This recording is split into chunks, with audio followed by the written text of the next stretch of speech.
Hey, my name's Alex. I'm 19, just a regular guy trying to make sense of things. I live with my dad, Daniel, who works as an architect, always busy with projects. My mom passed away when I was younger, and for a while, it was just me and my dad. That was until he remarried a few years ago. Her name's Charlotte. She's not like any stepmom I've ever imagined. She's young, smart, and honestly, it feels like she's more of a friend than a mother figure. But recently, things have gotten complicated. Let me take you back to that day. The one that changed everything. It started like any other lazy afternoon. My dad was out of town for work and my mom, well, Charlotte, was running errands, leaving me alone in the house. It's not like I mind being by myself, I've gotten used to it. So I spent the afternoon in my room, lounging around and scrolling through my phone. The quiet of the house was soothing. I had just come out of the shower, still damp, wearing nothing and playing with myself as I was full of desires and single. I was on my bed, phone in hand, completely unaware of the tension building in the house. The house was unusually still. There wasn't a sound, not even the hum of the fridge in the kitchen. I tried to shake off the feeling that something wasn't quite right. That's when I heard a soft knock at my door. I wasn't expecting anyone. My heart skipped a beat. My first instinct was to put my shirt back on, but I hesitated. Who would be at the door? Before I could move, the door creaked open. There she was, Charlotte, standing in the doorway, her eyes locking onto mine in a way I hadn't seen before. She was dressed casually in a light sweater and jeans, her dark hair falling loosely around her shoulders. She seemed uncertain, like she was waiting for something. I didn't know what to do. I had been completely caught off guard. "Sorry," she said, her voice soft but with an underlying tension. I didn't mean to interrupt. I immediately jumped to my feet, trying to grab my shirt and pull it over my head. But something in her expression stopped me. She wasn't angry. She wasn't upset. In fact, she was just watching me, her gaze lingering. "Charlotte," I stammered, my heart racing. "I wasn't expecting anyone." She didn't say anything for a moment, just took a slow, deliberate step into the room. There was a strange air about her now, like everything was different. Like this wasn't just a simple visit. She took another step closer and I froze. My pulse was hammering in my chest. I felt exposed, not just physically but emotionally. My mind raced. Should I apologize? Should I tell her to leave? But before I could say anything, she spoke again. "You should have locked the door," she said, her voice soft but with a hint of something more. I didn't know how to respond to that, but I couldn't tear my eyes away from her. There was a magnetic pull between us that I didn't understand, something that made it hard to breathe, hard to think. She was standing so close now. I could feel the heat of her body. Her presence was overwhelming. "I didn't think," I started to say, but the words died in my throat as she stepped even closer, her hand brushing against my bare arm. "I know," she whispered. "You didn't think." There was something in her eyes, something deep, something I couldn't look away from. She was looking at me like she saw through me, like she knew exactly what was going through my mind. It felt like she was waiting for me to make the next move. For a long moment, neither of us spoke. The silence between us grew thick, electric. I could feel her breath on my skin and it made my heart race even faster. "Alex," she whispered, her voice low, almost like she was unsure of what to say next. I didn't expect this. I didn't know what to do. My mind was spinning. But all I could focus on was the way her hand hovered near mine, like she was waiting for me to reach out. Then, without thinking, my hand moved toward hers, trembling ever so slightly. She didn't pull away. She didn't say anything, but the way she looked at me, it was like she was giving me permission.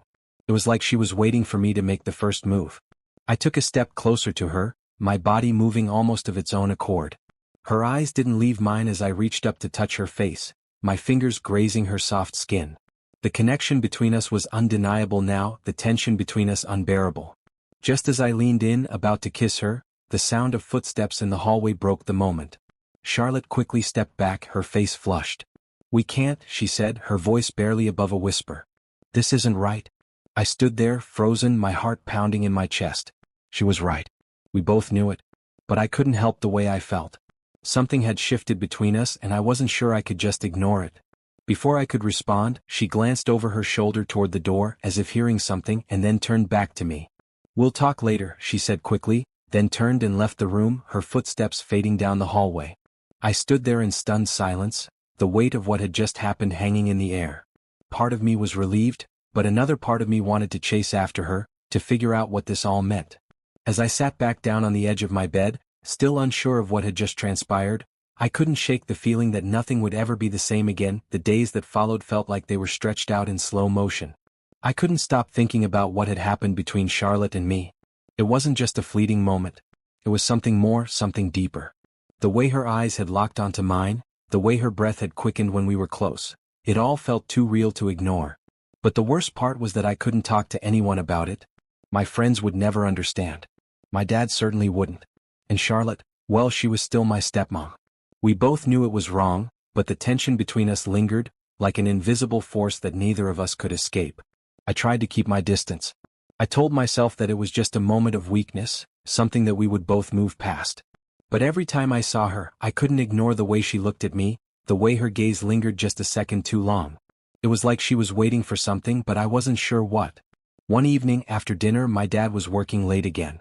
I was sitting on the couch, flipping through channels when Charlotte walked into the living room. She was wearing a loose sweater and leggings, her hair pulled back in a casual ponytail. She looked different. More distant but also strangely more alluring. "Hey," she said, sitting down next to me on the couch. "Mind if I join you?" I swallowed, trying to keep my composure. "No, of course not," I replied, my voice betraying the nervousness I felt. She sat close, her shoulder brushing against mine. I could feel the heat radiating from her body, and I had to force myself to keep my thoughts from drifting back to that moment in my room. We watched TV in silence for a while, but the air between us was thick, heavy with unspoken words. I could feel her presence more than I could focus on the show. "So," she began, her voice soft, hesitant. "About the other day?" I stiffened, not sure if I was ready for this conversation. "Charlotte," I said, trying to keep my voice steady, "I don't know what happened. I don't know why we—" She cut me off, her hand brushing against mine. The contact sent a shock through me like a spark igniting in the air. She didn't pull away this time. Her fingers lingered against mine, gently tracing the lines of my hand. "I know it's complicated," she whispered, her voice barely audible, like she was afraid someone might overhear. "But I can't stop thinking about it, Alex. About you." My heart raced in my chest, the blood rushing in my ears. I had never heard her say anything like that before. It was as if the world had stopped, leaving just the two of us in that moment. I turned to face her, and for the first time, I saw vulnerability in her eyes. She was just as conflicted as I was, maybe even more so. But there was something else too, a yearning, a desire that was impossible to ignore. "Charlotte," I said, my voice shaky. "I don't know what to do. I don't know what this is. But I can't stop thinking about you either." Her breath hitched at my words and she leaned in closer, her lips almost brushing against my ear. "We can't keep pretending this isn't happening," she murmured. "Can we?"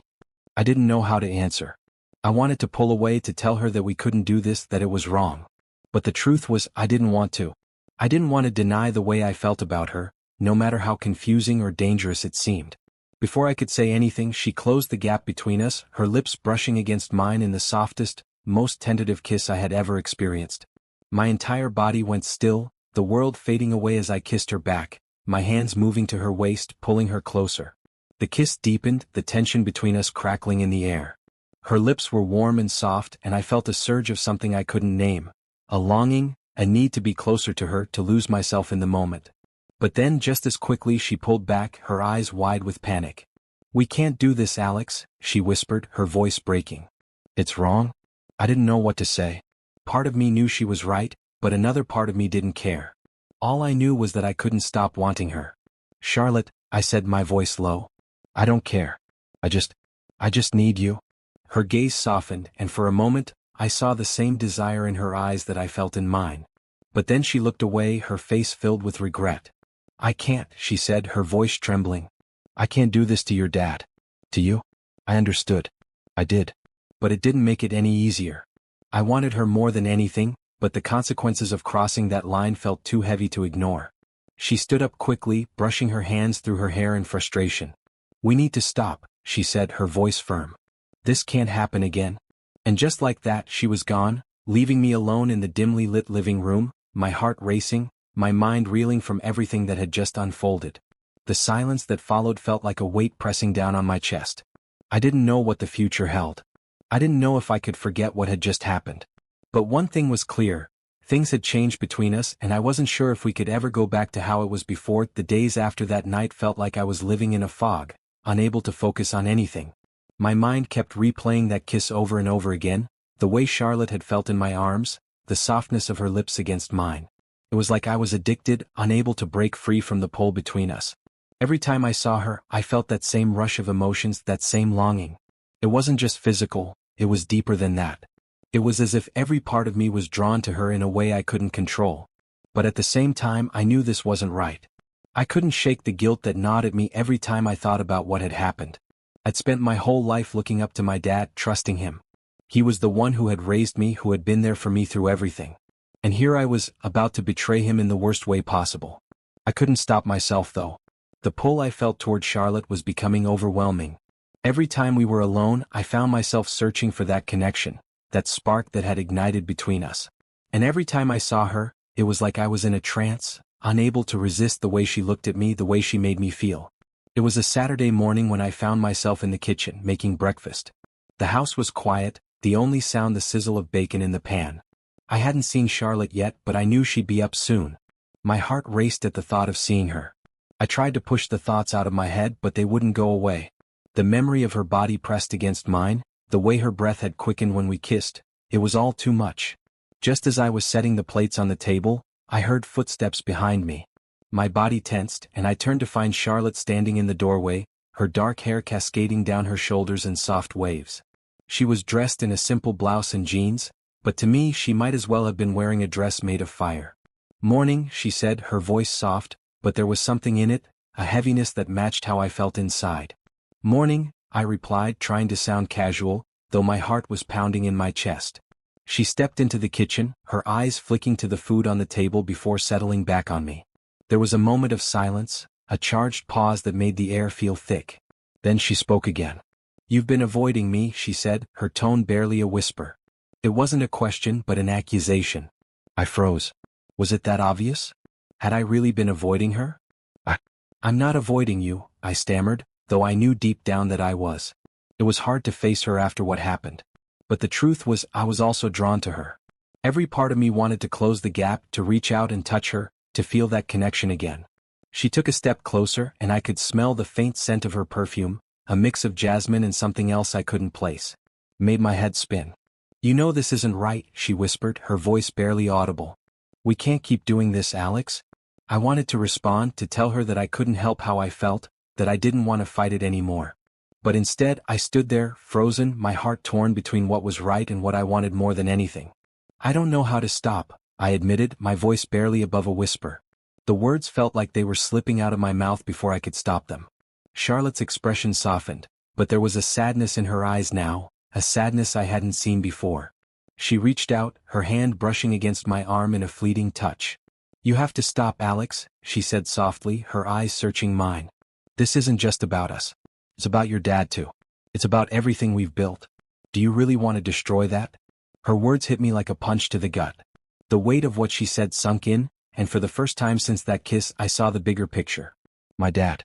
The man who had worked so hard to give me everything I had, who had been there for me through every hardship.